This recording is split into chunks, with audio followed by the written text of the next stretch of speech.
আপনারা দেখছেন নরসিংদীর কথাটি।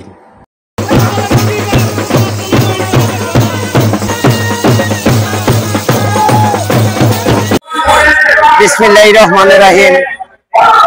যুবদলের ৪৭তম প্রতিষ্ঠা বার্ষিকী উপলক্ষে ডক্টর আব্দুল মঈন খানের হাতকে শক্তিশালী করার জন্য আমাদের এই গজারি ইউনিয়নের যুবদলের সম্মানিত সভাপতি আনিসুজ্জামান আলামিন ভাই ও সেক্রেটারি শামীম ভাইয়ের নেতৃত্বে আমাদের গজারি ইউনিয়নের তথাপি পলাশ অডিটরি রুমের প্রোগ্রামে আমরা উপস্থিতি হয়েছি।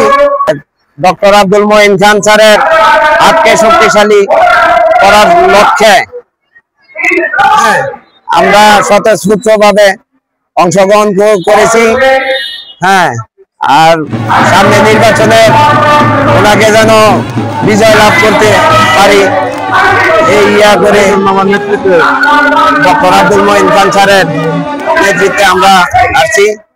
আর আমরা বাহাউদ্দিন ভূঁইয়া মিল্টন ভাইয়ের নেতৃত্বে আমরা বাড়িয়ে বাড়িয়ে ঘরে ঘরে যাই মানুষের ভোট চাচ্ছি, যাতে ধানের শীষে ভোট দেয়।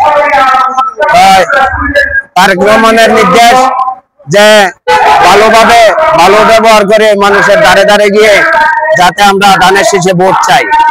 তো আমি বিশেষ কিছু এখানে শেষ করছি। বাংলাদেশ জিন্দাবাদ, বাংলাদেশ জাতীয়বাদী জিন্দাবাদ, সেই জিয়া অমর ডক্টর আব্দুল মঈন খান জিন্দাবাদ।